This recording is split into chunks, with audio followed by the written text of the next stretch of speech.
దేవుని వాక్యాన్ని చదువుకుందాం.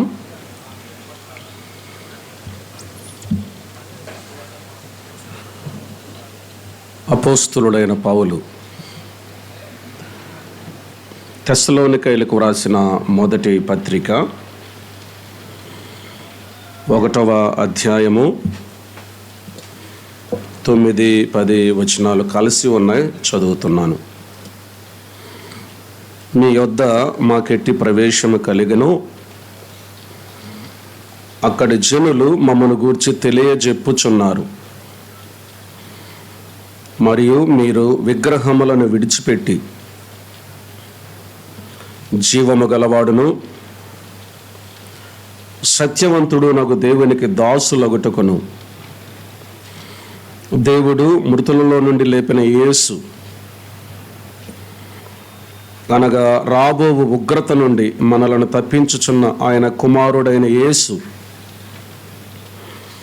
పరలోకము నుండి వచ్చునని ఎదురు చూచుటకును మీరెలాగూ దేవుని వైపునకు తిరిగితిరో ఆ సంగతి వారే తెలియజేయుచున్నారు. ప్రార్థన. సర్వోన్నతుడా, సర్వాధికారి, సకల యుగములలో రాజు అయ్యున్న దేవ, మా స్తుతులకు పాత్రుడవు, స్తోత్రార్హుడవు, ఘనత మహిమ ప్రభావము పొందనర్హుడవైన దేవుడవు. మా తలలు వంచి మీకు నమస్కరిస్తూ ఉన్నాం, మిమ్మల్ని పూజిస్తూ ఉన్నాం, మిమ్మల్ని కొనియాడుచూ ఉన్నాం, ఘనపరుస్తూ హెచ్చిస్తూ ఉన్నాం. మీ ప్రియకుమారుడు మా ప్రభువును రక్షకుడునైన క్రీస్తు యేసువారిని బట్టి బహుగా మీకు మా కృతజ్ఞతాస్తుతులు చెల్లిస్తూ ఉన్నాం. మా ఎడల మీ ప్రేమ శాశ్వతమైనది, విడువని ఎడబాయని మీ కృపను బట్టి, కృప వెంబడి కృపను బట్టి కృతజ్ఞతాస్తుతులు చెల్లిస్తున్నాం. జూపూడ్లోని షారోన్ క్రిస్టియన్ అసెంబ్లీని బట్టి మీకు స్తోత్రాలు. పెద్దలు, పరిచారకులు, పరిశుద్ధులందరిని బట్టి మిమ్మల్ని స్తుతిస్తున్నాం. ఏర్పాటు చేయబడిన ఈ 2 దినముల కూడికల్లో ఆశతో మీ వైపు చూస్తూ ఉన్నాం. మీరు మాతో మాట్లాడే దేవుడు అని మీకు మా కృతజ్ఞతాస్తుతులు చెల్లిస్తున్నాం. మీ దాసులు మోహన్ రావు గారిని బట్టి, యోధారాజు గారిని బట్టి, బలహీనుడైన మీ దాసుడైన నన్నుని బట్టి మిమ్మల్ని స్తుతిస్తున్నాం. మీ కృపచేత బలపరచండి, మాకు అవసరమైన సందేశాలు అనుగ్రహించమని ప్రార్థన చేస్తున్నాం.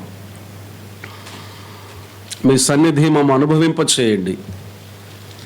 స్థానిక సంఘానికి చేరువచ్చు వారికి మేలును, క్షేమాభివృద్ధిని అనుగ్రహించమని ప్రార్థన చేస్తున్నాం.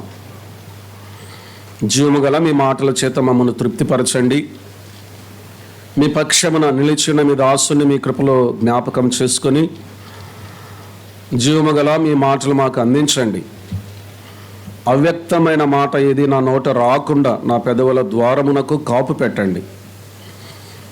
మహోన్నతుడైన దేవా, ప్రేమ కలిగిన తండ్రి, ఆశగల ప్రాణమును తృప్తిపరిచే దేవుడు అని మిమ్మల్ని స్తుతిస్తూ ఉన్నాం. ఆశతో మీ వైపు చూస్తూ, జీవమగల మీ మాటల కొరకై కనిపెడుతూ, అన్నింటిలో ఘనత మహిమ ప్రభావములు మీకు ఆరోపిస్తూ, మమ్మందరినీ మీ కృపకు అప్పగించుకుంటూ మీ స్వాధీనములోనికి తీసుకొనమని మీ ప్రియకుమారుడు, మా రక్షకుడు, ప్రభు అయిన క్రీస్తు యేసు వారి నామము పేరట స్తుతులు, స్తోత్రాలు చెల్లించుకుంటూ వేడుకుంటున్నాము తండ్రి. ఆమెన్. మహోన్నతుడైన జీవమగల దేవునికి ఘనత మహిమ ప్రభావములు ఆరోపిస్తూ ఉన్నాం. చేరవచ్చిన వారికి అందరికీ, అలాగే స్థానిక సంఘ పరిశుద్ధులందరికీ, పరిచారకులు, పెద్దలు, దేవుని సేవకులకు, మన ప్రభువును రక్షకుడునైన క్రీస్తు యేసు వారి నామములో నా ప్రత్యేకమైన వందనాలు తెలియచేస్తూ ఉన్నాను. ఈ 2 దినములు మీతో కూడా కలిసి సహవాసం చేయటానికి దేవుని దాసులు మోహన్ రావు గారితోనూ అలాగే యోధారాజు గారితోనూ కూడా కలిసి వేదికను పంచుకొని దేవుని వాక్యాన్ని అందించటానికి ప్రభు నాకు ఇచ్చిన ఈ అవకాశాన్ని బట్టి నేను ప్రభువును స్తుతిస్తూ ప్రభువునకు కృతజ్ఞతాస్తుతులు చెల్లిస్తూ ఉన్నాను. వాస్తవానికి మొదటిసారి మీ మధ్యలోనికి రావడం జరిగింది. మొదటిసారి వచ్చినా కానీ మీలో చాలామంది పరిచయస్తులే ఉన్నారు. ఈ వాయిద్యకారులు మొదలుకొని నడిపించేవారు రెడ్డమ్మ గారు, ధర్మారావు గారు, కొంతమంది పేర్లు తెలియకపోయినా చాలామంది పరిచయస్తులు ఉన్నారు. అందుని బట్టి ప్రభువును స్తుతిస్తూ ఉన్నాను. చాలా కాలం క్రితం మోహన్ రావు గారు ఏలూరులో పరిచయం అయ్యారు. అక్కడికి సభలకు వెళుతూ ఉండగా అన్న పరిచయం అయ్యారు. ఆయన కుమారుని వివాహంలో కూడా ఉండటం జరిగింది. అప్పుడు మరలా ఆ సోదరుని దేవుని దాసుని చూసి సంతోషించడానికి ప్రభు నాకు ఇచ్చిన కృపను బట్టి ప్రభువును స్తుతిస్తూ ఉన్నాను. అలాగే చేరి వచ్చిన వారందరికీ కూడా మరొకసారి ప్రభునామమున శుభములు తెలియచేస్తూ ఉన్నాను. జూపూడి షారోన్ క్రిస్టియన్ అసెంబ్లీలో కూడికలను గురించి వినినప్పుడు పంచుకోవలసిన వాక్యాన్ని గురించి నేను ధ్యానం చేస్తూ వస్తూ ఉన్నాను. నేను ప్రభు సన్నిధానముల ఆలోచన చేస్తూ ఉండగా మరి దేవుని చిత్తం ఏంటో నాకు ఇప్పుడు అర్థమవుతూ ఉంది. ఆఖరి క్షణములో మోహన్ రావు గారు పాట పాడుతూ ఉండగా అంశం మార్చుకోవటం జరిగింది. ఇక్కడికి వచ్చి కూర్చున్నంత వరకు కూడా 100వ కీర్తన ఈ 2 దినాల మీతో ధ్యానం చేయాలని ఆశపడ్డాను. కానీ ప్రస్తుత పరిస్థితులను బట్టి, ఇక్కడ బ్యానర్ మీద వ్రాసిన వాక్యాన్ని బట్టి, అన్న పాడిన కీర్తనను బట్టి అకస్మాత్తుగా అంశం బదిలీ అయింది. ఒకవేళ ముందుగానే అలాగ అనుకొని ఉంటే కావలసిన సరంజామా అంతటితో వచ్చేవాడిని. కానీ సరంజామా అంతా తీసుకొని రాలేదు. అయినప్పటికీ పలుమార్లు ఈ అంశాన్ని మాట్లాడిన అనుభవం ఉంది. కాబట్టి ప్రభువు ఆ సంగతులను అనుగ్రహిస్తాడని, మరలా ఈ కూడికైన తర్వాత ఆ అంశం మీద కసరత్తు చేయాల్సిన అవసరత కూడా ఉంది. కనుక ప్రార్థనాపూర్వకంగా మనందరము కూడా దేవుని యొక్క వాక్యాన్ని నేర్చుకోవటానికి మన హృదయాలను సిద్ధపరచుకోవాలని ప్రభునామమున మనవి చేస్తూ ఉన్నాను. యూదారాజు గారి ద్వారా అవసరమైన వాక్కులు మనం విన్నాం. ప్రార్థన మన జీవితానికి ఎంత అవసరమో అది ఆచారం కాదు, దేవునితో సంబంధం. ఈ సత్యం మనకు అర్థం కావాలి. కనుక ఎప్పుడైతే అది ఆచారం కాదు, దేవునితో మన సంబంధం అని మనకు అర్థమవుతుందో అప్పుడు ప్రార్థన మనకు నిర్బంధంగా ఉండదు. ప్రార్థన మనల్ని సంతోషింపచేసేదిగా ఉంటుంది.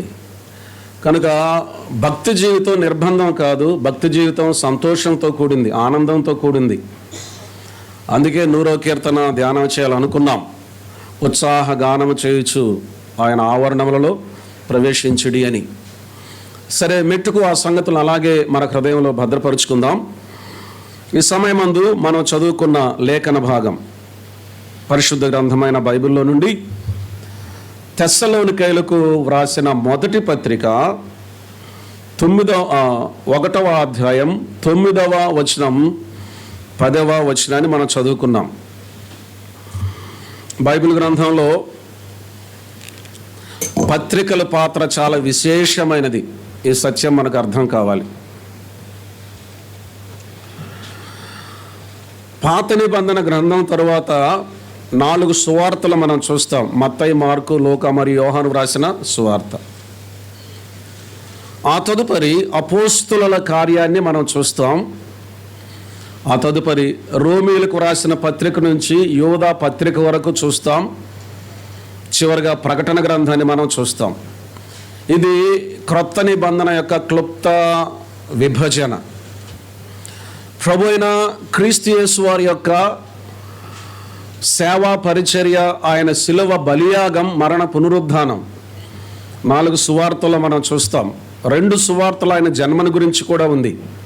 మత్తయి వ్రాసిన సువార్త, లూకా వ్రాసిన సువార్తలు. అయితే 4 సువార్తలలో ఆయన శిలువ బలియాగం, ఆయన మరణము, పునరుద్ధానాన్ని మనం స్పష్టంగా చూడగలం. ఆ తదుపరి అపోస్తుల కార్యముల గ్రంథంలో, అపోస్తుల కార్యముల గ్రంథం సంఘం యొక్క ఆవిర్భావం 1వ అధ్యాయంలో ప్రభు పరమనుకు ఆరోహణుడు కాగా, 2వ అధ్యాయంలో పరిశుద్ధాత్మ అవరోహణము చెందాడు, అనగా భూమి మీదకి దిగి వచ్చాడు. పేతురు లేచి సువార్త ప్రకటించినప్పుడు ఇంచుమించు 3000 మంది ప్రభువుని అంగీకరించి రక్షింపబడ్డారు. ఆది సంఘం యొక్క ఆవిర్భావాన్ని మనం చూడగలం. సంఘం యొక్క ప్రారంభం, సంఘం యొక్క విస్తరణ అపోస్తుల కార్యముల గ్రంథంలో మనం చూడగలం. మరి విశేషంగా పౌలు గారి యొక్క 3 సేవాయాత్రలు అపోస్తుల కార్యముల గ్రంథంలో మనం చూడగలం. ఆ సేవాయాత్రలలో స్థాపించబడిన సంఘాల పరిచయాలను కూడా మనం అపోస్తుల కార్యముల గ్రంథంలో చూడగలం. అపోస్తుల కార్యాన్ని మనం చరిత్రగా చూడాలి. ఇంకొక విషయం నేను మీదట ఉంచాలనుకుంటున్నాను. సంఘానికి అప్పగించబడింది అపోస్తుల బోధ కానీ అపోస్తుల కార్యములు కాదు. ఈ వ్యత్యాసం మనకు అర్థం కావాలి. అపోస్తుల కార్యములు వేరు, అపోస్తుల బోధ వేరు. చాలా సులభంగా మనకు అర్థం కావాలంటే అపోస్తుల కార్యములు అంటే అర్థం ఏంటి? చాలా సులువు. అపోస్తుల కార్యములు అంటే ఏంటి అర్థం? అపోస్తులు చేసిన కార్యములు. ఇప్పుడు అపోస్తుల కార్యములు లేవు. కారణం ఏంటి? అపోస్తులు లేరు. ఇది సూక్ష్మంగా అర్థం చేసుకోవాల్సిన విషయం. అపోస్తుల కార్యములు అంటే అపోస్తులు చేసినవి. ఇప్పుడు అపోస్తులు లేరు కాబట్టి అపోస్తుల కార్యములు లేవు. ఆ సత్యం మనకు అర్థం కావాలి. చాలా సులువు. ప్రస్తుత దినాలలో క్రైస్తవ్యం పరిపరి విధాలుగా త్రోవ తప్పి వెళ్ళటానికి గల కారణం ఏంటంటే చరిత్రలో నుండి సిద్ధాంతాలు తీసుకోవటానికి ప్రయత్నం చేశారు. చరిత్ర గ్రంథమైన అపోస్తుల కార్యముల నుండి సిద్ధాంతాలు తీసుకోవటానికి ప్రయత్నం చేసి త్రోవ తప్పిన పరిస్థితులు కనిపిస్తూ ఉన్నాయి. కనుక అపోస్తుల కార్యముల చరిత్ర. మరొక విషయం మనకు అర్థం కావాలి. ఎక్కడో ఏదో జరిగింది, ఎక్కడో ఎవరో ఏదో చేశారు మనకు సిద్ధాంతం కాదు. ఏదైతే మనల్ని చెయ్యమని చెప్పారో అదే మనకు సిద్ధాంతం, అదే మనకు ప్రాథమిక సూత్రం, డాక్ట్రిన్స్ అండ్ ప్రిన్సిపల్స్. కనుక సంఘం యొక్క ఆవిర్భావం, సంఘం యొక్క విస్తరణ, పౌలు గారి యొక్క 3 సేవాయాత్రలు అపోస్తుల కార్యముల గ్రంథంలో మనం చూడగా అపోస్తుల బోధ రోమీలకు రాసిన పత్రికతో ప్రారంభమవుతుంది. గుర్తుపెట్టుకోండి. ఇలాగ మనం ఆలోచన చేస్తే రోమీలకు రాసిన పత్రికలో ప్రారంభమై అన్ని కలిపి ఎన్ని పత్రికలు ఉన్నాయి? 21 పత్రికలు ఉన్నాయి. పౌలు గారు రాశాడు 13+1 పత్రిక. హెబ్రీ పత్రిక యొక్క గ్రంథకర్త నిర్ధారణ 100% లేదు కాబట్టి 13+1 అని అంటారు. అలాగే యోహాను గారు 3 పత్రికలు వ్రాశాడు. పేతురు గారు 2 పత్రికలు వ్రాశాడు. యాకోబు 1 పత్రిక వ్రాశాడు. యూదా 1 పత్రిక వ్రాశాడు. ప్రకటన గ్రంథం 2వ అధ్యాయం 3వ అధ్యాయంలో 7 సంఘాలకు వ్రాయబడిన పత్రికలు మనం చూస్తాము. కనుక రోమీలకు రాసిన పత్రిక నుంచి ప్రకటన గ్రంథం 2-3 అధ్యాయాల్లో 7 సంఘాలకు వ్రాయబడిన పత్రికల వరకు ఉన్నదే అపోస్తుల బోధ. ఈ సంగతి యోధా పత్రికలో యోధా గారు ప్రస్తావిస్తూ ఇలాగన్నాడు. ఏమన్నాడు తెలిసిన? ఒక్కసారి అప్పగించబడిన బోధ అని అన్నాడు. అంత మాత్రమే కాదు, అపోస్తుల కార్యముల గ్రంథం 2వ అధ్యాయంలో 42వ వచనంలో ఆది సంఘం యొక్క ఆవిర్భావం తర్వాత వారు కలిగి ఉండే 4 అనుభవాలు ప్రస్తావించబడ్డాయి. వీరు అపోస్తుల బోధ యందును, సహవాసమందును, రొట్టె విరుచుట యందును, ప్రార్థన చేయటి యందును ఎడతెగక ఉండిరి అని మనం చూస్తాం. కనుక సంఘానికి అప్పగించబడింది అపోస్తుల బోధ, అపోస్తుల కార్యములు కాదు. ఈ రెంటి మధ్య ఉండే వ్యత్యాసం మనకు అర్థం కావాలి. ఒకవేళ అపోస్తలుల కార్యములే గనుక ఇప్పుడు గనుక ఉన్నట్లయితే చనిపోయిన వారిని కూడా లేపాలి. పౌలు యొక్క నడికట్టు తీసుకొని వెళ్ళి రోగికి తగిలిస్తే ఆ వ్యక్తి స్వస్థత పొందాడు. ఇలాగూ ఆ కార్యాలు జరగటానికి గల కారణం ఏంటంటే వాక్యం స్థిరపరచబడటానికి. ఈ మాట గుర్తుపెట్టుకోండి, వాక్యం అపోస్తలుల ద్వారానే స్థిరపరచబడింది. మార్కు రాసిన సువార్తలోనికి చివరి మాటలు మనం చదువుదాం. చూడండి, 16వ అధ్యాయం. మార్కు రాసిన సువార్త 16వ అధ్యాయము 17వ వచనం నుండి నేను చదువుతున్నాను. చూడండి, వచనం 17 నుండి. నమ్మిన వారి వలన ఈ సూచక క్రియలు కనబడును, ఏవనగా నా నామమున దయ్యములను వెళ్ళగొట్టుదురు, క్రొత్త భాషలు మాట్లాడుదురు, పాములను ఎత్తి పట్టుకొందురు, మరణకరమైనది ఏది త్రాగినను అది వారికి హాని చేయదు, రోగుల మీద చేతులుంచినప్పుడు వారు స్వస్థత నొందుదురని వారితో చెప్పాను. 19. ఈలాగు ప్రభువైన యేసు వారితో మాట్లాడిన తరువాత పరలోకమునకు చేర్చుకొనబడి దేవుని కుడిపార్శ్వమున ఆసీనుడయ్యను. 20వ వచనం. వారు బయలుదేరి వాక్యమంతటా ప్రకటించిరి, ప్రభువు వారికి సహకారుడయ్యుండి వెనువెంట జరుగుచూ వచ్చిన సూచక క్రియల వలన వాక్యమును స్థిరపరచుచుండెను. వెనువెంట జరుగుచూ వచ్చిన సూచక క్రియల వలన దేవుడు ఏం చేశాడు? వాక్యమును స్థిరపరిచాడు. వాక్యము స్థిరపరచబడింది కనుక సూచక క్రియల అవసరత లేదు. ఈ సంగతి సంఘాన్ని గురించిన ప్రస్తావనలో కూడా ఉంది. ఎఫెసీయులకు రాసినటువంటి పత్రికలోనికి రండి. ఎఫెసీయులకు రాసిన పత్రిక 4వ అధ్యాయము 13వ వచనం చదువుతున్నాను. 4:13. పరిశుద్ధులు సంపూర్ణులగునట్లు క్రీస్తు శరీరము క్షేమాభివృద్ధి చెందుటకును పరిచర్య ధర్మము జరుగుటకును ఆయన కొందరిని అపోస్తులను గాను, కొందరిని ప్రవక్తలను గాను, కొందరిని సువార్తీకులను గాను, కొందరిని కాపరులను గాను, ఉపదేశకులను గాను నియమించను. ప్రారంభంలో చూడండి, కొందరిని అపోస్తులను గాను, కొందరిని ప్రవక్తలను గాను అనే మాట మనం చూస్తాం. ఈ ప్రవక్తలు క్రొత్త నిబంధన గ్రంథ ప్రవక్తలు. ఉదాహరణకు ఒక పేరు చెప్పమంటారు, అగబు, క్రొత్త నిబంధన గ్రంథం యొక్క ప్రవక్త. ఇప్పుడు 2వ అధ్యాయంలోనికి రండి. 20వ వచనం చదువుతున్నాను. 2:20. ఎఫెసీ 2:20. క్రీస్తు యేసే ముఖ్యమైన మూలరాయి అయి ఉండగా అపోస్తులను ప్రవక్తలను వేసిన పునాది మీద మీరు కట్టబడి ఉన్నారు. 13వ వచనంతో జత చేయండి. ప్రారంభంలో ఏమనుంది? కొందరిని అపోస్తులను గాను, కొందరిని ప్రవక్తలను గాను. వీరేం చేశారు? వీరు చేసిన పరిచర్య ఏమిటి? 2:20లో క్రీస్తు యేసే ముఖ్యమైన మూలరాయి అయి ఉండగా అపోస్తలులు ప్రవక్తలు వేసిన పునాది మీద మీరు కట్టబడి ఉన్నారు. వీరేం పరిచర్య చేశారు? అపోస్తలులు ప్రవక్తలు ఏం చేశారు? పునాది. గుర్తుపెట్టుకోండి. ఇక్కడ ఇంకొక సంగతి మనకు అర్థం కావాలి. క్రీస్తు యేసే ముఖ్యమైన మూలరాయి అయి ఉండగా, మూలరాయి ఎవరు? ప్రభువైన యేసుక్రీస్తు వారు. పేతురు చెప్పాడు, పేతురు నీవు ధన్యుడవు, ఈ బండ మీద నా సంఘమును కట్టుదును అని అన్నాడు. ఊరికి అలాగ మనసులో ఉంచుకోండి. ఇప్పుడు క్రీస్తు యేసే ముఖ్యమైన మూలరాయి అయి ఉండగా అపోస్తలులు ప్రవక్తలు వేసిన పునాది మీద మీరు కట్టబడి ఉన్నారు. ఈ మాట వినండి. అపోస్తలులు ప్రవక్తలు పునాది కాదు.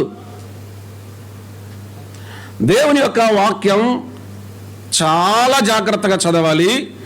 సున్నా, పొల్లు, కామ, ఫుల్ స్టాప్ అన్నీ ముఖ్యమే. ప్రతి వ్యాకరణము కూడా ముఖ్యమే.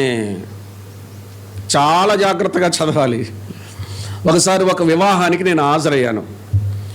ఆ వివాహానికి హాజరైనప్పుడు ఒక దేవుని సేవకునికి వాక్య పఠనం ఇచ్చాడు. సహజంగా వివాహంలో మనం చదివే వాక్యం ఏంటి?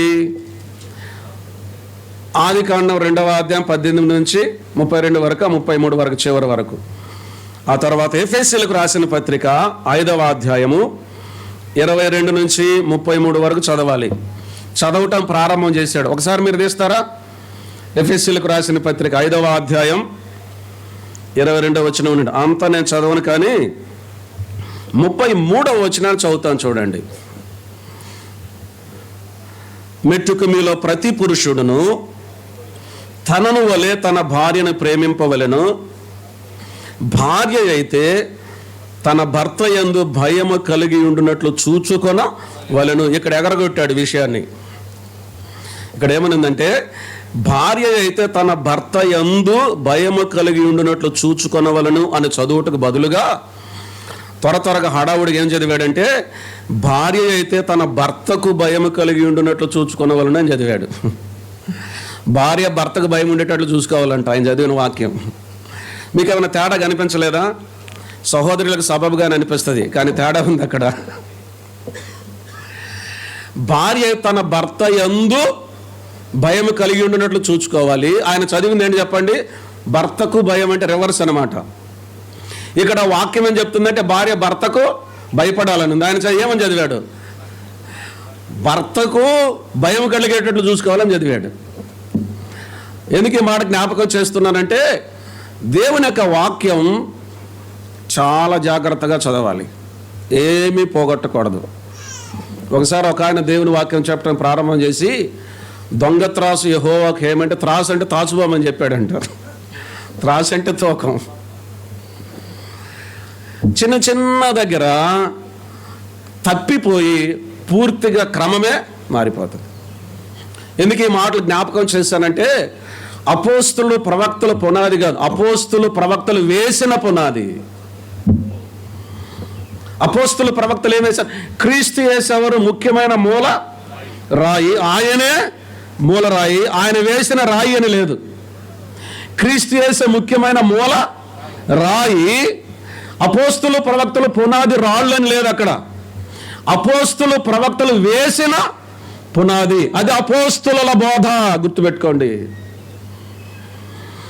జీవము కలిగిన దేవుని యొక్క సంఘము క్రీస్తు యేసే ముఖ్యమైన మూలరాయి అయి ఉండగా, అపోస్తులు ప్రవక్తలు వేసిన బోధ పునాది మీద, వారు వేసిన పునాది మీద, ఆ బోధ మీద సంఘం కట్టబడుతూ ఉంది.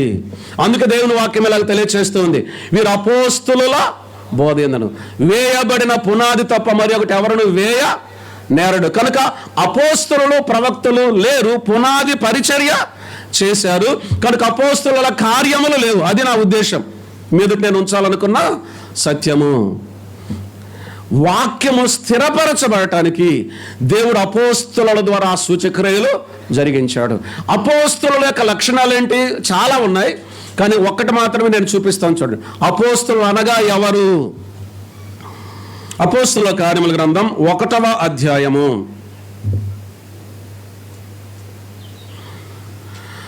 21వ వచనం నుండి చదువుతున్నాను, చూడండి. అపోస్తుల కార్యముల గ్రంథం 1వ అధ్యాయం 21వ వచనం నుండి జాగ్రత్తగా గమనించాలి.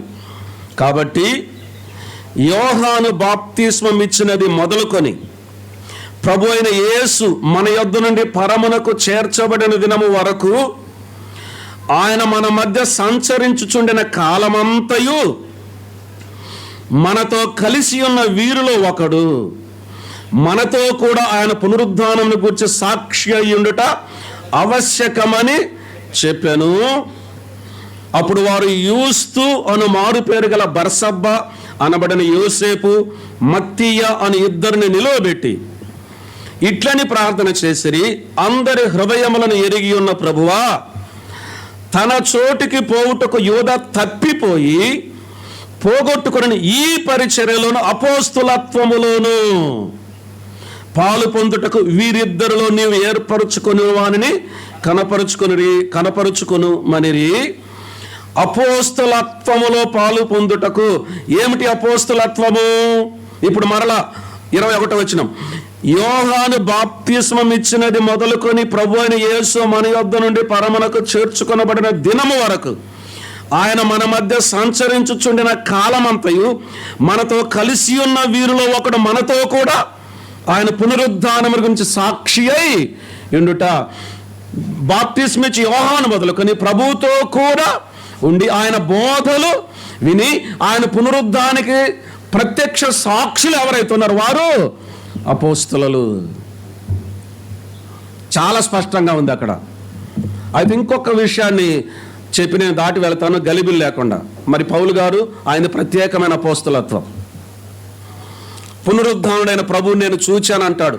ఆయన అపోస్తలత్వాన్ని గురించి పౌలు గారు వాదించుకుంటాడు కొరింథీయులకు రాసినటువంటి పత్రికలో. కారణం ఏంటంటే ఆ సంఘములో ఉన్నవారు పౌలు గారి అపోస్తలత్వాన్ని ప్రశ్నించారు. అన్యజనులకు దేవుని చేత ప్రత్యేకంగా దర్శనమిచ్చి నియమించిన అపోస్తలుడు పౌలు గారు. ఆ సంగతి ప్రస్తుతం అలాగా మనం ప్రక్కన పెడదాం, మన అంశం కాదు కాబట్టి. కనుక అపోస్తలులు అనగా ఎవరు ఇక్కడ మనం చూచాం. కనుక వారు చేసినయే అపోస్తలుల కార్యములు. అపోస్తలుల కార్యములు చేస్తారు. ఇతరులు చేస్తున్నది అపోస్తలుల కార్యముగా అనబడవు. వారు ఆ సూచక్రియలు చేయటానికి గల కారణం ఏంటంటే వాక్యము స్థిరపరచబడటానికి. ఇంకొక లేఖన భాగాన్ని చూపిస్తాను చూడండి. హెబ్రీలకు రాసినటువంటి పత్రిక 2వ అధ్యాయము 3-4 వచనాలు చదువుతున్నాను చూడండి. మనసు పెట్టాలి, జాగ్రత్తగా ఆలోచన చేయాలి, అర్థం కావాలి అంటే. హెబ్రీలకు రాసిన పత్రిక 2వ అధ్యాయము 3-4 వచనాలు. ఇంత గొప్ప రక్షణను మనము నిర్లక్ష్యము చేసిన ఎడల ఎలాగూ తప్పించుకొందము, అట్టి రక్షణ ప్రభు బోధించుట చేత ఆరంభమై, తర్వాత మాటలు గమనించండి, దేవుడు తన చిత్తానుసారముగా సూచక క్రియల చేతను మహత్కార్యముల చేతను నానా విధములైన అద్భుతముల చేతను వివిధములైన పరిశుద్ధాత్మ వరములను అనుగ్రహించుట చేతను వారితో కూడా సాక్ష్యమిచ్చుచుండగా. ఎవరితో కూడా? ఆయన శిష్యులు అపోస్తలులతో కూడా సాక్ష్యమిచ్చు చుండగా. వినిన వారి చేత. ఎవరు విన్నారు? వారు విన్నారు. ఎవరు చూచారు? వారు చూచారు. ఇప్పుడు రండి, యోహాను రాసినటువంటి మొదటి పత్రిక 1వ అధ్యాయము 1వ వచనం చదువుతున్నాను. యోహాను రాసిన మొదటి పత్రిక 1వ అధ్యాయం 1వ వచనం. జీవవాక్యమును గూర్చినది ఆది నుండి ఏది ఉండెనో, మేమేది వింటిమో, కన్నులారా ఏది చూచితిమో, ఏది నిదానించి కనుగొంటిమో, మా చేతులు దేనిని తాకి చూచిన అది మీకు తెలియజేయుచున్నాము. ఇప్పుడు మరలా హెబ్రీ 2:4 వారితో కూడా సాక్ష్యం ఇచ్చుచుండగా వినిన వారి చేత.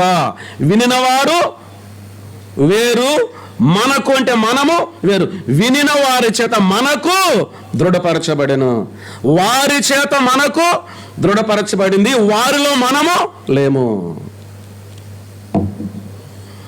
అలాగూ దృఢపరచబడి మనకు అనుగ్రహించబడింది అపోస్తలుల బోధ. ఈ సత్యం ఖచ్చితంగా మన హృదయాల్లో నిలిచిపోవాలి. ఈ 2 మాటలు గుర్తుపెట్టుకోండి. సంఘానికి ఏదైతే అప్పగించబడిందో, సంఘానికి అప్పగించబడింది అపోస్తలుల బోధ కానీ అపోస్తలుల కార్యములు కాదు. వాక్యం లేక మునుపు సూచక్రియలు జరిగాయి. దేవుడు వారి ద్వారా అద్భుతాలు మహత్కార్యాలు జరిగించాడు. స్థిరపడిన తర్వాత ఆ వాక్యాన్ని మనకు అనుగ్రహించాడు. నేను ఒక ప్రశ్న అడగాలనుకుంటున్నాను ముందుకు వెళ్ళే క్రమంలో. ఇందులో ఏది శ్రేష్టమైనది చెప్పండి? అపోస్తలుల కార్యములా, లేక అపోస్తలుల బోధ, లేక వారు చేసిన పనులా, లేకపోతే వాళ్ళు చూసిన దర్శనాలా, లేకపోతే వారు మనకిచ్చిన బోధ? మనకి ఇవ్వబడిన బోధ ఎంతో శ్రేష్టమైనది. ఇప్పుడు రండి, పేతురు రాసినటువంటి మొదటి పత్రిక 1వ అధ్యాయము పేతురు రాసిన మొదటి పత్రిక, క్షమించండి, 2వ అధ్యాయము, 2వ పత్రిక, పేతురు రాసిన 2వ పత్రిక 1వ అధ్యాయము 17వ వచనం నుండి చదువుతున్నాను చూడండి. సైద్ధాంతికపరమైన విషయాలు మన లేఖనాల్లో నుండి రుజువుగా చూస్తే మనకు మంచిది. అందుకే నేను చదివి వినిపిస్తా ఉన్నాను. రాత్రంతా నిద్ర లేదు, తడబడితే క్షమించండి. పేతురు రాసినటువంటి 2వ పత్రిక 1వ అధ్యాయము 17వ వచనం నుండి చదువుతున్నాను. ఆయన మహాత్మ్యమును మేము కన్నులారా చూచిన వారమై తెలిపితిమి. ఈయన నా ప్రియ కుమారుడు, ఈయన యందు నేను ఆనందించుచున్నాను అను శబ్దము మహా దివ్య మహిమ నుండి ఆయన యొద్దకు వచ్చినప్పుడు తండ్రి అయిన దేవుని వలన ఘనతయు మహిమయు ఆయన పొందగా మేము ఆ పరిశుద్ధ పర్వతము మీద ఆయనతో కూడా ఉండిన వారమై ఆ శబ్దము ఆకాశము నుండి రాగా వింటిమి. మరియు ఇంతకంటే స్థిరమైన ప్రవచన వాక్యము మనకున్నది. ఎంతకంటే?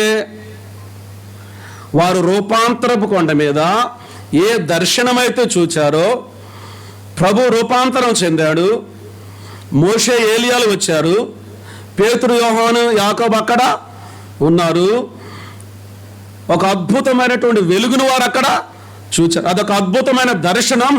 ఆ దర్శనాన్ని కోల్పోవటం, పోగొట్టుకోవటం వాళ్ళకి ఇష్టం లేక ఇక్కడే ఉందామన్నారు. అంత అద్భుతంగా ఉంది ఆ మహాత్మ్యముతో కూడిన దర్శనము. పర్వతం మీద ప్రభువు, మోషే ఏలియాలు, పేతురు యోహాను యాకోబు. ఊహించండి ఎలా ఉందో. ఇది ఇలాగే ఉంటే బాగుండు అనుకున్నారు వాళ్ళు. అంత అద్భుతమైన దర్శనాన్ని గురించి తెలియజేస్తూ, పరిచయం చేస్తూ, ఇంతకంటే చదువుతున్నాను చూడండి 19వ వచనం. మరి ఇంతకంటే స్థిరమైన ప్రవచన వాక్యము మనకున్నది. ఏమిటి ఇంతకంటే స్థిరమైనది? ప్రవచన వాక్యం మనకున్నది. తెల్లవారి వేకువ చుక్క మీ హృదయములను ఉదయించు వరకు ఆ వాక్యము చీకటి గల చోటను వెలిగించు దీపమైనట్టున్నది. దాని యందు మీరు లక్ష్యముంచిన ఎడల మీకు మేలు. ఒకరు తన ఊహను బట్టి చెప్పుట వలన లేఖనములు ఏ ప్రవచనమును పుట్టదని మొదట గ్రహించుకొనవలెను.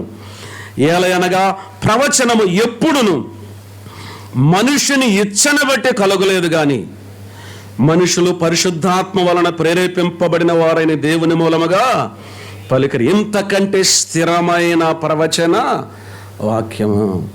రూపాంతరపు కొండ మీద కంటే కూడా ఇప్పుడు ఈ దర్శనము లేక ఈ వాక్యం ఎటువంటిది? స్థిరమైనది. చెప్పగలరా? చాలా సులువు. ఆ దర్శనం ఏమైంది? కొంత సమయంలో ఏమైపోయింది? ఆగిపోయింది, లేకుండా పోయింది. కానీ వాక్యం ఏంది? స్థిరపరచ. మరి ఇప్పటికీ ఇంతకంటే స్థిరమైన వాక్యం. అప్పుడు ఒక మాట విన్నారు, ఒక స్వరం విన్నారు. ఏమని విన్నారు? ఇదిగో ఈయనే నా ప్రియ కుమారుడు. నో. ప్రభువైన యేసుక్రీస్తు వారు యోర్దానులో బాప్తిసం తీసుకున్నప్పుడు ఆకాశం తెరవబడి పరిశుద్ధాత్మ పావురం వల్ల ఆయన మీద దిగి వచ్చినప్పుడు ఇలాగో చెప్పాడు, ఇదిగో ఈయన నా ప్రియ కుమారుడు, ఈయన యందు నేను ఆనందించున్నా. రూపాంతరపు కొండ మీద ఇదిగో ఈయన నా ప్రియ కుమారుడు, ఈయన మాట వినుడి. అర్థమైందండి? కనుక అక్కడ స్థిరపరచబడింది ఏంటి? మాట. ఎవరి మాట? ఎవరైనా ఈయన మాట వినుడి. ఎవరి మాట వినాలి? ఈయనంటే ఎవరు అక్కడ? ప్రభు అయిన యేసుక్రీస్తు వారు. ప్రభుని యేసుక్రీస్తు వారి మాట ఆ దర్శనం కంటే స్థిరమైనది. మనకు అర్థమయ్యే భాషలో చెప్పాలి అంటే ఈ వచనం తెలుసు కాబట్టి చెప్పేస్తాను వినండి. యోహాను రాసిన సువార్త 1వ అధ్యాయం 1వ వచనం. ఆది యందు వాక్యము ఉండెను, వాక్యము దేవుని యొద్ద ఉండిన, వాక్యము దేవుడయ్యుండెను. 14వ వచనం. ఆ వాక్యము శరీరద. ఎవరైనా? ప్రభు అయిన యేసుక్రీస్తు. స్థిరపరచబడిన వాక్యము ఎవరు? ప్రభు అయిన యేసుక్రీస్తు వారు. ఆ దర్శనము కంటే స్థిరమైనది.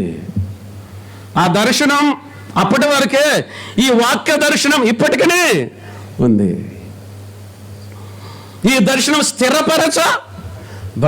వాక్యమైన క్రీస్తు. అందుకే ఏమన్నాడు తెలుసు, చాలా స్పష్టంగా చెప్పాడు, ఇదిగో ఈయన నా ప్రియ కుమారుడు. ఏం చేయాలంటే ఈయన మాట వినుడి అని అన్నాడు. ఆయన మాట, ఆయన మాట దేవుని యొక్క వాక్యము. యోధా పత్రికలో ఒక మాట చదువుకొని మనం ముందుకు వెళదాం. యోధా పత్రిక 3వ వచనం చదువుతున్నాను చూడండి. యోధా పత్రిక 3వ వచనం. ప్రియులారా, మనకందరికీ కలిగడు రక్షణను గూర్చి మీకు వ్రాయవలనని విశేషాసక్తి గలవాడనే ప్రయత్నపడుచుండగా పరిశుద్ధులకు ఒక్కసారి అప్పగింపబడిన బోధ నిమిత్తము మీరు పోరాడవలనని మిమ్మల్ని వేడుకొనుచు మీకు వ్రాయవలసి వచ్చును. పరిశుద్ధులకు ఒక్కసారి అప్పగించబడిన బోధ. ఇప్పుడు అపోస్తుల కార్యముల గ్రంథం 2వ అధ్యాయంలోనికి రండి. అపోస్తుల కార్యముల గ్రంథం 2వ అధ్యాయం 42వ వచనం చదువుతున్నాను. వీరు అపోస్తుల బోధ యందును సహవాసమందును రొట్టె విరిచిటి యందును ప్రార్థన చేయటి యందును ఎడతెగక వీరు అపోస్తుల బోధ యందును. ప్రియమైన వారలారా, అద్భుతమైన, శ్రేష్టమైన, ఉన్నతమైన, స్థిరమైన దేవుని వాక్యాన్ని మనం ఇప్పుడు కలిగి ఉన్నాము. ఎంత ధన్యులం. ఒక మాట మనం ఆలోచన చేద్దామా? ఎప్పుడైనా సరే, ప్రభు నీవిచ్చిన వాక్యాన్ని బట్టి నేను స్తుతిస్తున్నాను అనగలిగిన వాళ్ళు ఎవరైనా ఉన్నారా? అందుకే ఈ వాక్యానికి ఏమని పేరు పెట్టి తెలిసిన, జీవవాక్యము అని అన్నాడు. కనుక అపోస్తుల కార్యము, ఆది సంఘం యొక్క ఆవిర్భావము, విస్తరణ మనం చూడగా సంఘానికి అప్పగించబడింది అపోస్తుల బోధ. పరిశుద్ధాత్మ ప్రేరితులై వ్రాశారు. అదే సమయమందు హెబ్రీలకు రాసిన పత్రిక 2వ అధ్యాయంలో పరిశుద్ధాత్మ వివిధమైన వరములను అనుగ్రహించడం చేతనడు. అదొక అంశం. మరలా వెళ్ళను, ఊరిక పైన అలాగూ అవుట్లైన్ లాగా మీకు చెప్పి వెళతాను. కృపావరముల గురించిన గ్రహింపు మనం కలిగి ఉండాలి. ఈ కృపావరాలు రోమా 12లో, కొరింథీ మొదటి పత్రిక 12లో, ఎఫెసీయులకు రాసిన పత్రిక 4లో, పేతురు రాసిన పత్రిక 4లో మనం చూస్తాం.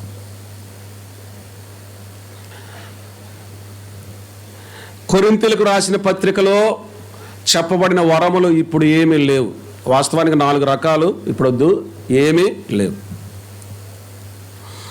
రోమీలకు రాసిన పత్రికలో చెప్పబడిన కృపావరాలు అన్నీ ఇప్పుడు ఉన్నాయి.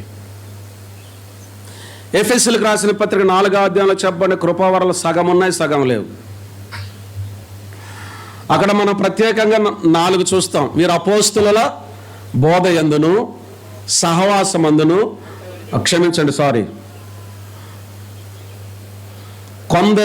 కొందరిని అపోస్తులను గాను, కొందరిని ప్రవక్తలను గాను, కొందరిని సువార్తికులను గాను, కొందరిని కాపరులు ఉపదేశకులను గాను. ఇవి సంఘానికి ఇవ్వబడిన ఈవులు. కృపావరం కంటే ఎక్కువ వారే సంఘానికి ఈవి. అయితే అపోస్తలులు, ప్రవక్తలు ఇప్పుడు లేరు, సగం లేరు. కొందరు సువార్తికులను గాను, తర్వాత ఏమన్నారు, కాపరులు ఉపదేశకులు గాను ఇప్పుడు ఉన్నారు. కనుక సగం కాలం అయిపోయింది, సగము ఇప్పుడు ఉన్నాయి. అలాగే పేతురు రాసినటువంటి మొదటి పత్రిక 4వ అధ్యాయంలో చెప్పబడిన కృపావరాలు ఇప్పుడు ఉన్నాయి. అవన్నీ కూడా ఇప్పుడు ఉన్నాయి. కనుక కొరింథీయులకు రాసిన మొదటి పత్రిక 12వ అధ్యాయంలో చెప్పబడిన కృపావరములు, ఆత్మవరములు అపోస్తులకు ఇవ్వబడినవి. అవి ఎవరికి ఇవ్వబడినవండి? అపోస్తులకు ఇవ్వబడి. అవి అపోస్తుల యొక్క కార్యాలుగా మనము చూడాలి. మన అంశంలోనికి మనం వెళదాం. కనుక అపోస్తుల కార్యముల గ్రంథం అది చరిత్ర గ్రంథంగా మనం చూస్తాము. అపోస్తుల బోధ రోమా పత్రిక నుంచి ప్రకటన గ్రంథం 3వ అధ్యాయంలో ఉండే 7 సంఘాలకు రాయబడిన పత్రికల వరకు మనం చూస్తాము. బైబిల్ గ్రంథం అంతా అవసరమే. పాత నిబంధన గ్రంథాల నుండి 33, క్రొత్త నిబంధన గ్రంథాల నుండి పాత నిబంధనల నుండి 39, క్రొత్త నిబంధనలో ఉండే 27, 66 మనకు అవసరమే. ఆత్మీయమైన పాఠాలు మనం నేర్చుకోవచ్చు. కానీ సిద్ధాంతాలు, క్రమాలు ఎక్కడ మనం చూస్తాం?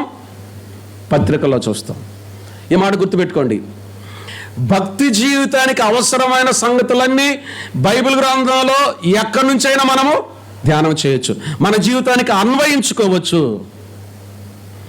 కానీ సంఘానికి సంబంధించిన క్రమాలు, ప్రాథమిక సూత్రాలు ఎక్కడ ఇవ్వబడ్డాయి? అపోస్తుల బోధలో మనకు ఇవ్వబడ్డాయి. ఈ అపోస్తుల బోధ కూడా పాత నిబంధన గ్రంథంలో ఛాయగా మనకు కనిపిస్తాయి. వాటి జోలికి మనము వెళ్ళము. కనుక పత్రికలు అనగానే మనకు అర్థం కావాల్సిన విషయం ఏంటి తెలిసిన? అపోస్తుల బోధ, సంఘానికి ఇవ్వబడిన సైద్ధాంతిక పరమైన విషయాలు, అదే సమయమందు ప్రాథమిక సూత్రాలు. వాటి మీద సంఘము కట్టబడాలి. అపోస్తులు వేసిన పునాది బోధ మీద సంఘము కట్టబడాలి. అప్పుడే ఆ సంఘం ఏదైనా క్రమంగా ఉంటుంది. అది మొదటిగా మనకు అర్థం కావాలి. కనుక 21 పత్రికలలో కూడా మొట్టమొదటిగా వ్రాయబడిన పత్రిక ఏంటి? 21 పత్రికలలో కూడా మొట్టమొదటిగా వ్రాయబడిన పత్రిక యాకోబు వ్రాసిన పత్రిక. ఈ యాకోబు ప్రభుని యేసుక్రీస్తు వారి తమ్ముడు. అంటే యేసు ప్రభు వారి తర్వాత ఆయన కన్య మరియ గర్భాన జన్మించాడు. ఆ తర్వాత యోసేపు మరియలకు జన్మించిన వారిలో ఈ యాకోబు ఒకరు. అలాగే పత్రిక రాసిన యోదా మరి ఒకరు. కనుక యాకోబు పత్రిక, యోదా పత్రిక వ్రాసింది ప్రభు సహోదరులే, కానీ ప్రభు శిష్యులలో ఉన్న యాకోబు యోదాలు కాదు. యాకోబు గారు అనతి కాలంలోనే, తక్కువ కాలంలోనే ప్రభుని యేసుక్రీస్తు వారు పునరుద్ధానుడు అయ్యేంత వరకు వారు ప్రభుని విశ్వసించలేదు, అంగీకరించలేదు. ప్రభు పునరుద్ధానం తర్వాత ఆయన సోదరులు సైతం ఆయన యందు విశ్వాసం ఉంచి యెరూషలేములో సంఘ నాయకులుగా, పెద్దలుగా ఉండి, యాకోబు ఒక పెద్దగా ఉండి తక్కువ కాలంలోనే ఎక్కువ పరిపక్వత పొందినవాడు యాకోబు. ఆయన వ్రాసిన పత్రిక పత్రికలన్నింటిలో మొట్టమొదటి పత్రిక. అయితే పౌలు గారు రాసిన పత్రికల మొదటి పత్రిక నేను ఇక్కడ నిర్ధారణ చేయలేను, కానీ గలతీ పత్రిక అని చెప్తూ ఉన్నవారు ఉన్నారు. తెస్సలోనికీయులకు రాసిన మొదటి పత్రిక అని కూడా అంటారు. సరే, ఏదైనా తీసుకోండి. ఇప్పుడు అది మనకు సిద్ధాంతం కాదు, మెట్టుకు వరకు మీ సమాచారం కోసం అలాగూ తెలియచేస్తూ ఉన్నాను. 1825వ సంవత్సరంలో యూకేలో, ఐరోపాలో, డబ్లిన్లో, ఐర్లాండ్లోని డబ్లిన్లో బ్రదరన్ ఉద్యమం ప్రారంభమైంది. ఆ తర్వాత ఫ్లెమెత్ నగరానికి ఎక్కువగా జరిగింది. జార్జ్ ముల్లర్ గారు వీళ్ళందరూ ఫ్లెమెత్ నుంచే వచ్చారు. చాలా విస్తారంగా పరిచయం జరిగింది. వినండి, బ్రదరన్ ఉద్యమం బయటికి వచ్చేంత వరకు ఇటువంటి సభలు లేవు, సువార్త యాత్రలు లేవు. ఇంకో సంగతి చెప్పమంటారా? రెండవ రాకడను గురించిన ప్రస్తావనే లేదు అసలు. రెండవ రాకడను గురించిన ప్రస్తావన క్రైస్తవ లోకములోనికి తీసుకొచ్చిన వారు బ్రదరన్ సంఘాలు, బ్రదరన్ ఉద్యమం.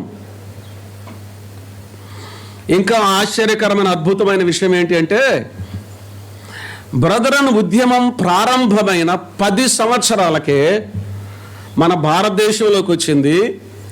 భారతదేశంలో కూడా మన ఆంధ్రప్రదేశ్ రాష్ట్రంలోకి వచ్చింది.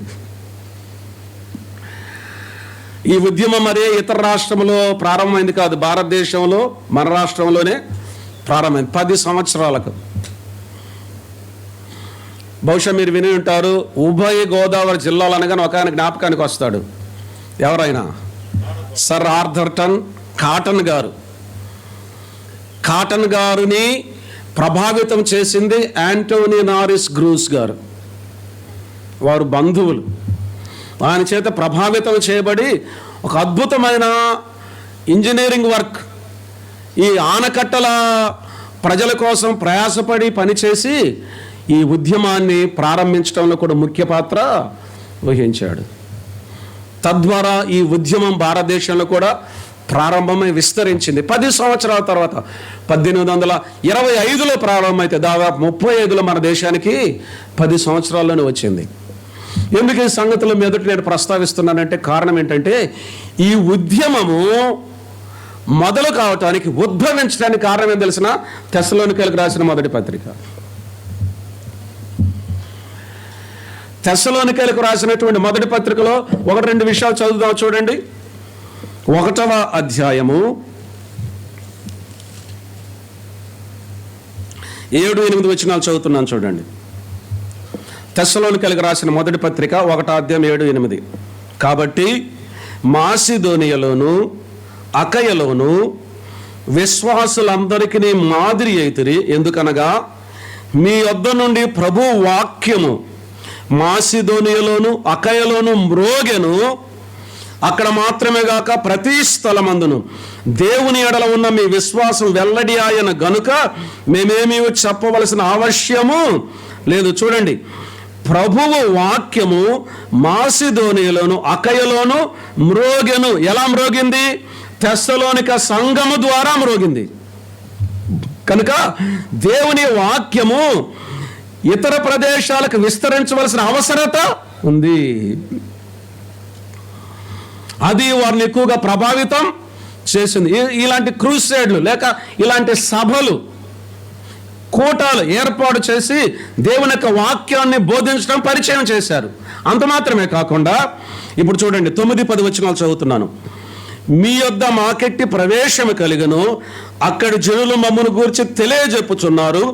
మరియు మీరు విగ్రహములను విడిచి పెట్టి జీవము గలవాడును సత్యవంతుడు నాకు దేవునికి దాసులకు. విగ్రహములను విడిచిపెట్టి ఎలా విడిచిపెట్టారు? సువార్త వినుట ద్వారా. సువార్త విని విగ్రహములను విడిచిపెట్టి జీవము కలిగిన దేవుని వైపు తిరిగారు. కనుక ఏ అవసరత ఉంది? సువార్త ప్రకటించవలసిన అవసరత ఉంది. 3వ విషయాన్ని చూడండి, కొనసాగిస్తాను.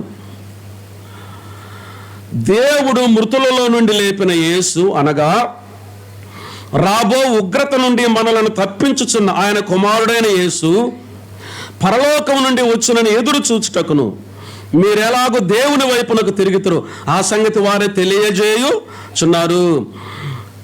రాబోవు ఉగ్రత నుండి మనలను తప్పించుచున్న ఆయన కుమారుడైన యేసు పరలోకము నుండి వచ్చును. ప్రభువైన యేసుక్రీస్తు వారు మరలా వస్తాడు. చూసారా?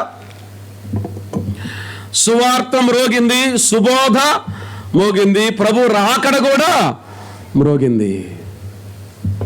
కనుక ఈ క్రైస్తవ్యములో, ఈ పరిచర్యకు, ఈ సభలకు, లేక ఈ సువార్తకు, లేక ప్రభు రాకడని గురించి సత్యాన్ని వెలుగులోనికి తీసుకొని రావడానికి ఆ ఉద్యమం ఎంతో అలాగే ఈ ఉద్యమం ప్రారంభమైంది. ఎంత ధన్యులం! జీవము కలిగిన దేవుని వాక్యాన్ని ఎలాగూ తెలుసుకోవటం. పండితులు చెప్పే విషయం ఏంటంటే, ఈ తెస్సలోనికైలకు రాసిన మొదటి పత్రిక వారిని ఎంతగానో ప్రభావితం చేసింది. ఎలాగ తెలిసిన సువార్త ప్రకటించడానికి, ఎలాగ తెలిసిన వాక్యాన్ని బోధించడానికి, ప్రభు రాకడను గురించిన సత్యాలు తెలియచేయటానికి ఈ పత్రిక ఎంతగానో దోహదపడింది. వాస్తవానికి క్లుప్తంగా ఇందుని గురించి 2-3 విషయాలు చెప్పి నేను ముగిస్తాను. అపోస్తుల కార్యముల గ్రంథం 16వ అధ్యాయం అనగానే ఫిలిప్పీ సంఘం,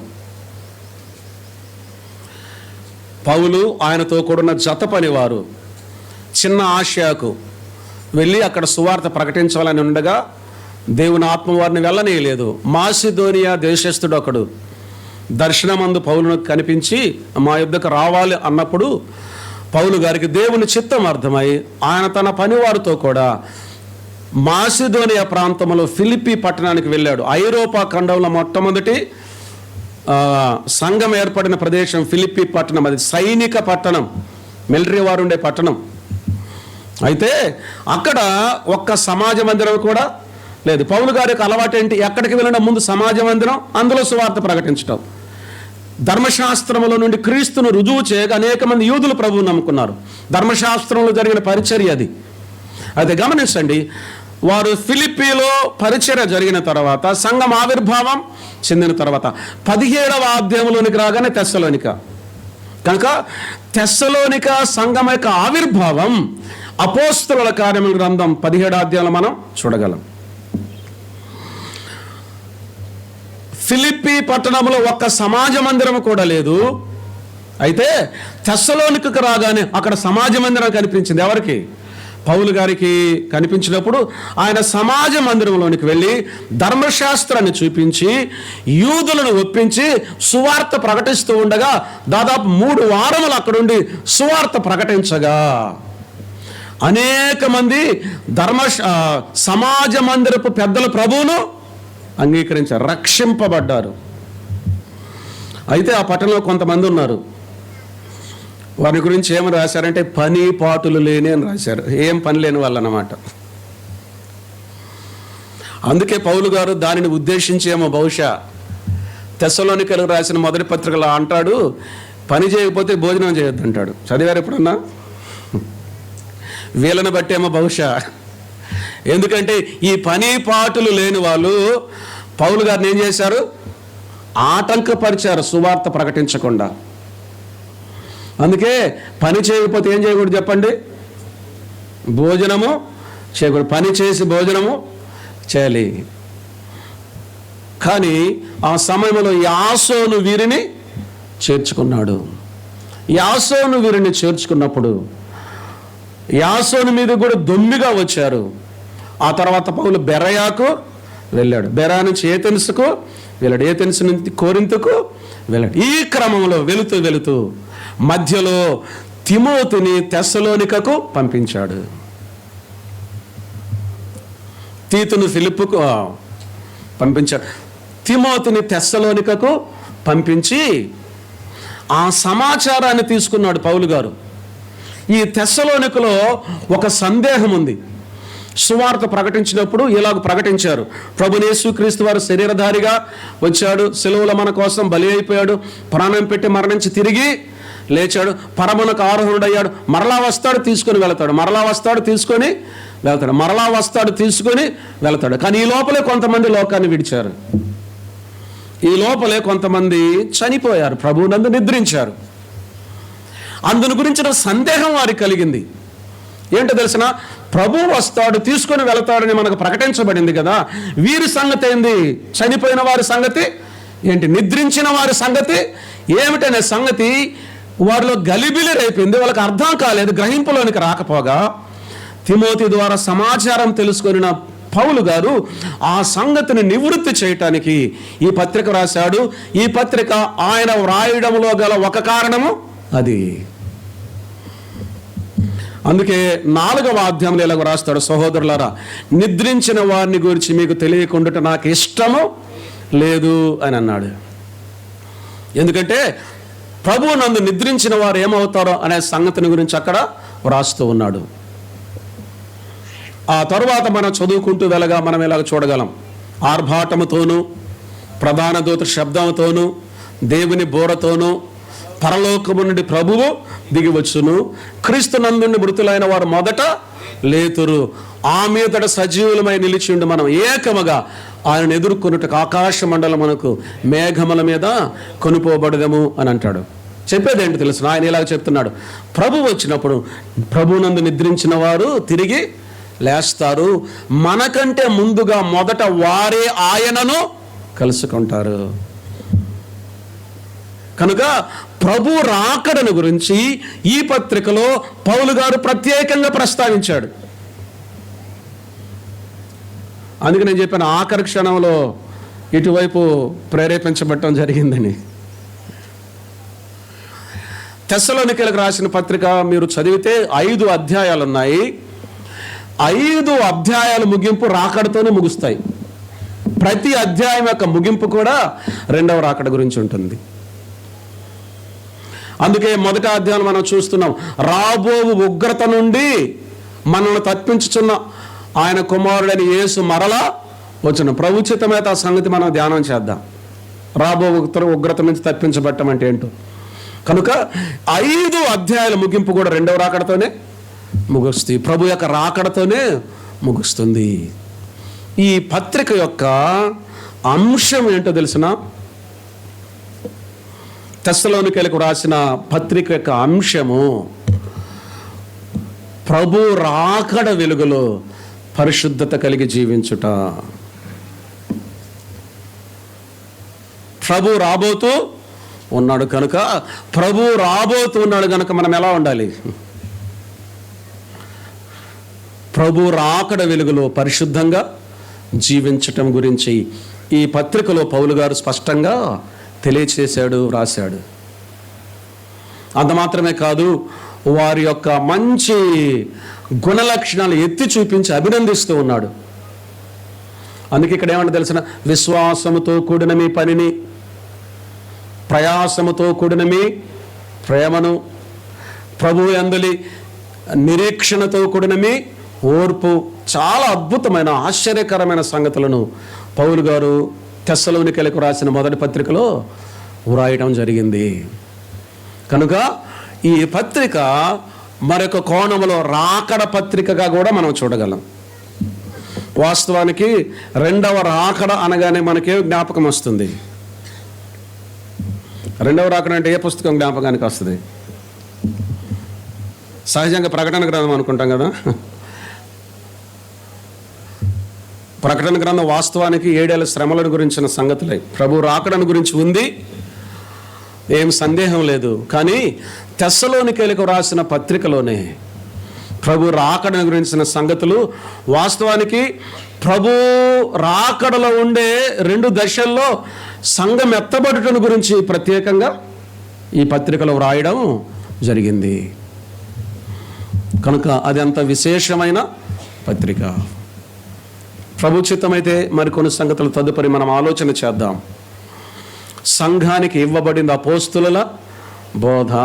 సంఘం కట్టబడేది అపోస్తుల ప్రవక్తలు వేసిన పునాది మీద.